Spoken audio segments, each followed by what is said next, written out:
In this question, we are given a velocity versus time graph. Our vertical axis is velocity, not position anymore. And our horizontal axis is time. The question is asking, what's the velocity at t equal 5 seconds? Since my vertical axis is velocity, we just directly read the velocity values. 5 seconds, the velocity is here, so that's minus 5 meters per second. Probably I could have written more correctly, v at 5 seconds is equal to that. Okay, now the second question is the particle speeding up or slowing down at this time? Okay, now that's important. Let's check what's happening to the velocity. Before this time, the velocity was like minus 10 meters per second. After that time, it's going down to 0 meters per second. So the magnitude of the velocity is going, when we look at this portion, from minus 10 meters per second to 0 meters per second. Remember, the minus sign tells us just the direction. So the magnitude here is changing from 10 meters per second to 0. Obviously, that means it is slowing down.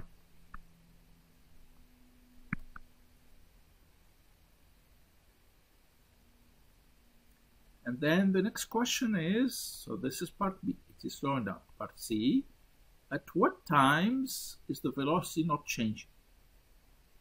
Remember, this is a velocity versus time graph. The velocity is not changing when we have a horizontal line, like here. That's a constant velocity. We temporarily have a constant velocity here and a constant velocity here. That's an instantaneous constant velocity. However, the time, the period during which we have a constant velocity is between 25 seconds and 60 seconds.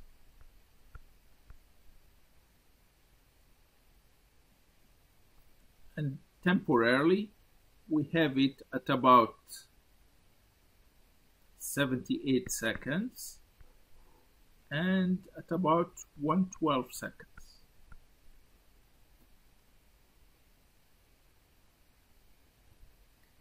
In this question, we are asked to find the acceleration at t equal 5 seconds. The acceleration is the slope in a velocity versus time graph. Now the slope, we take rise over run. So we have a constant slope from here to here. So we can find that slope. In this case, rise. Let's take this time here. That corresponds to 25 seconds, and the velocity is 15 meters per second. So for A, A at t equal 5 seconds. So we do rise over run. For t equal 25 seconds, the corresponding value here, this is 10 and that's 20, so that must be 15 meters per second. And then here we have 0, and that's minus 10. So it's minus 10 meters per second. So we have in the numerator 15 minus 10, so that's plus 10, so 25 meters per second over 25 seconds. So it is equal to 1 meter per second squared. Then question B is asking us, when is the particle speeding? Now we have to be more careful.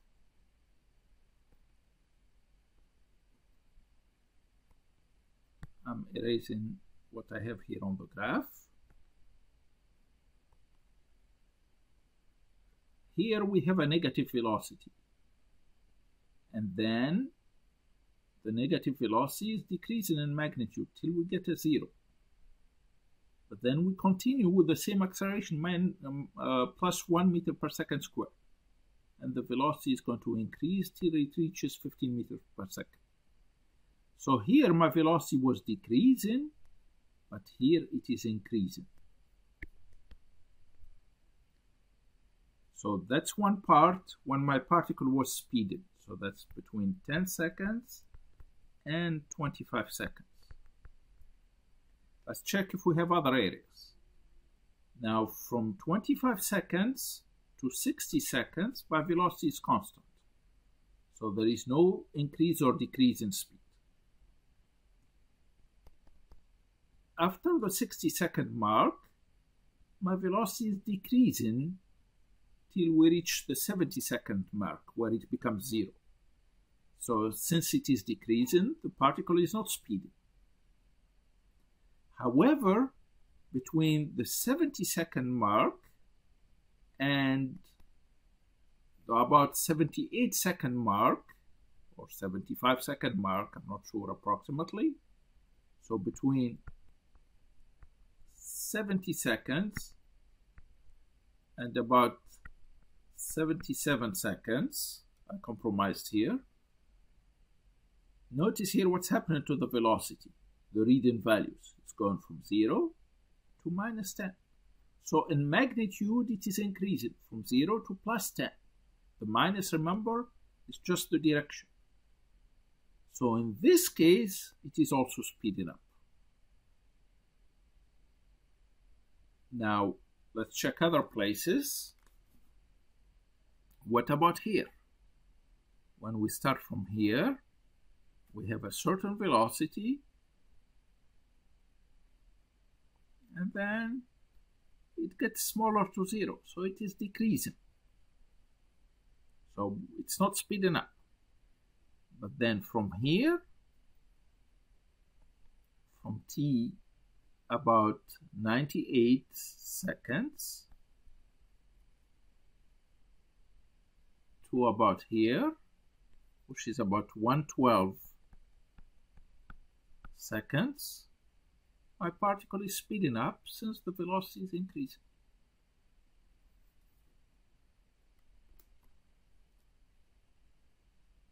In this question, we are asked about the acceleration at t equal 20 seconds. That's at t here. So we can read the velocity here, it's 10 meters per second. What's the acceleration here? The acceleration is the slope of the tangent of the velocity versus time graph. Since it's a constant straight line, so it is the slope of this line. We don't have to worry about a tangent. The slope of that line, we found it a little earlier. We said it's the same slope, the same tangent throughout here, and it is 1 meter per second squared, rise over run. Like we calculated it before for the 5-second acceleration, the acceleration at t equal 20 seconds has the same value. Now for part B, it is asking us if the particle is speeding up or slowing down. So here we pay attention to the velocity before and the velocity after.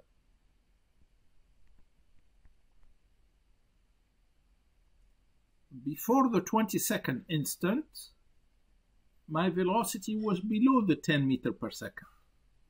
After the 20-second, it is higher than the 10 meter per second.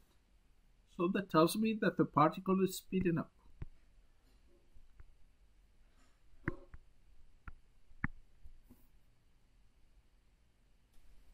In this question, we are again given a velocity versus time graph, but we are asked to find the displacement during the first 10 seconds. Okay, so the first 10 seconds, that's from here to here. We look at the graph, the velocity versus time graph. This is my graph line. To find the displacement, what we need to do is calculate the area under the graph. That's here. Okay, let me erase it and redraw it again. Let me erase all the junk.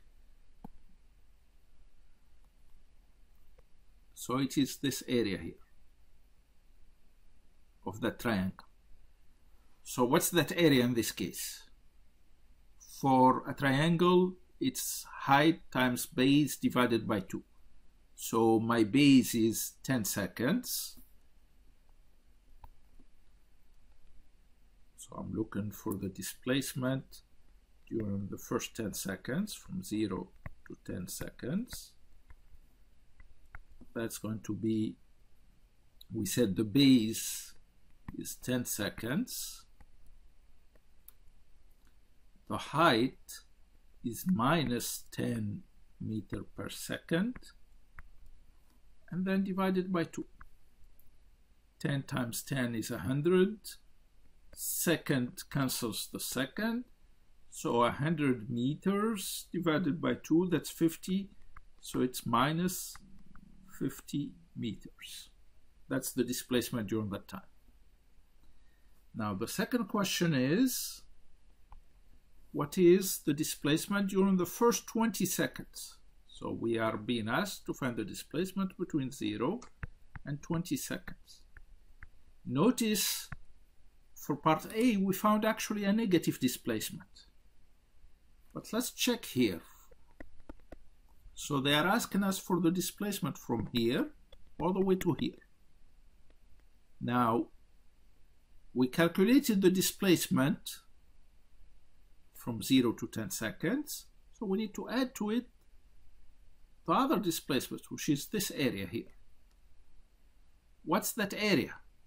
Again, base, which is again 10 seconds, times height, which is 10 meters per second, divided by 2. So in this case, it comes out to be plus 50 meters. Plus, of course, the displacement that we had from before, which is minus 50 meters. So the overall displacement is 0 meters. The next question is, what is the displacement during the first 60 seconds? Okay, so let's use the eraser again. So I'm erasing this.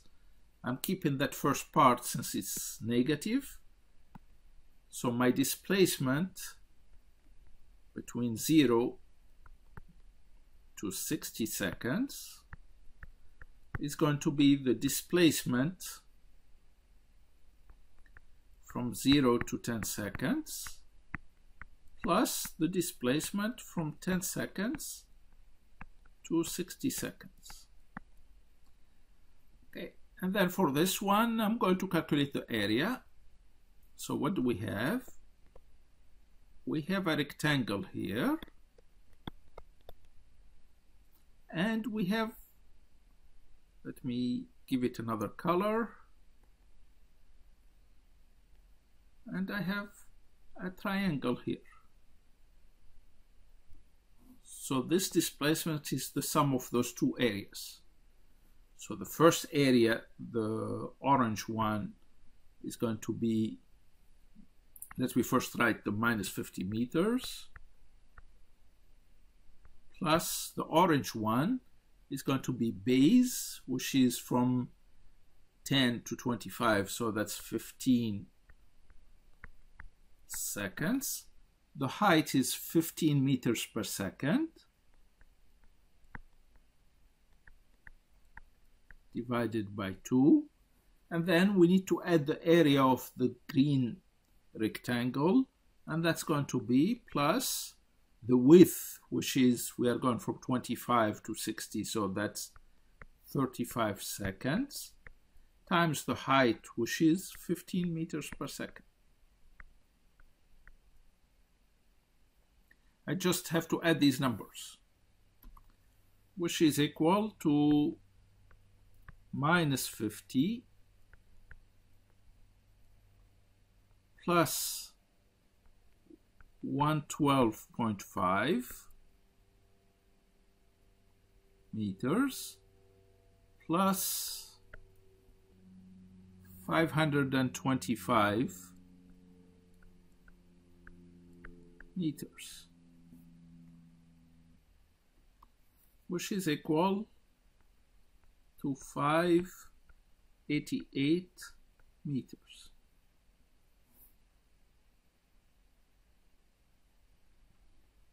Okay, in this question here, again, we have a velocity versus time graph.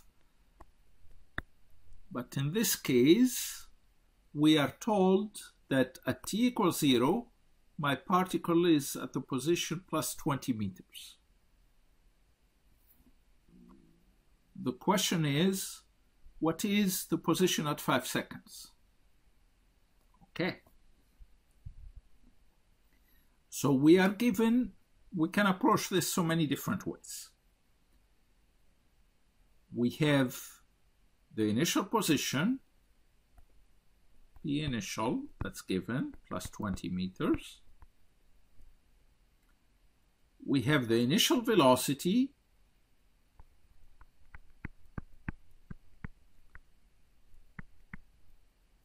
and we have the acceleration that we calculated as the slope of this line, that we calculated it before as 1 meter per second squared. Constant acceleration, so I can use the equation PF, P at 5 seconds, that's equal to PI plus VIT plus 1/2 of AT squared. I can plug in the numbers and find it. T again, the 5 seconds, VI is what I just wrote down here, and A what I just wrote down here. That works perfectly.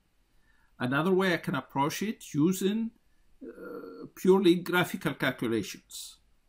So my PI is 20 meters. Now my displacement during the first 5 seconds is the area of this trapezoid.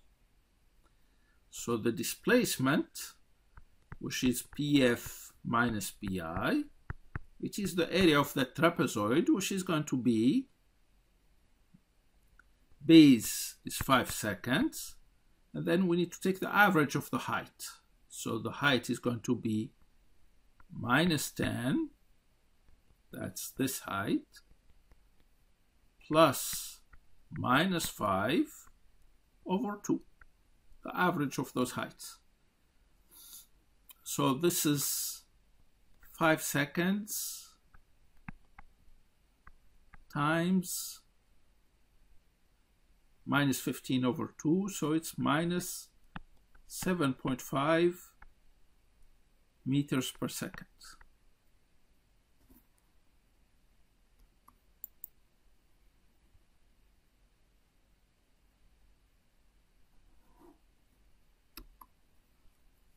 Which is equal to minus 37.5 meters. So solving for the final position, that's going to be displacement plus the initial position. So that's going to be minus 37.5 meters plus 20 meters. Doing a little round up, so we end up having 38 minus 38 plus 20, so 18 meters. That's my final position. We should be able to find the same answer using the other method.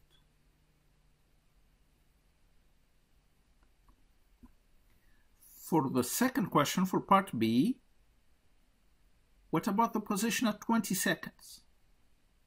We can solve it the same way as we solved part A. Again, my initial velocity is minus 10 meters per second. Remember, because at 20 seconds, that's where we are. My acceleration is constant from here to here. Since I have a constant acceleration, I can use the equation like I showed a little while ago for position final is equal position initial plus VIT plus 1/2 of AT squared. With my initial velocity minus 10, my acceleration 1 meter per second squared, and my t in this case 20 seconds. Graphically, we can use final position minus initial position, which we know the initial position is equal to the displacement between 0 to 20 seconds. We calculated that displacement in a previous question. Remember, that's the area from here to here. We calculated it to be 0. So the final position is equal to the initial position, which is 20 meters. Okay, so this is good. And this last question, it is asking us to find the position at 40 seconds, here.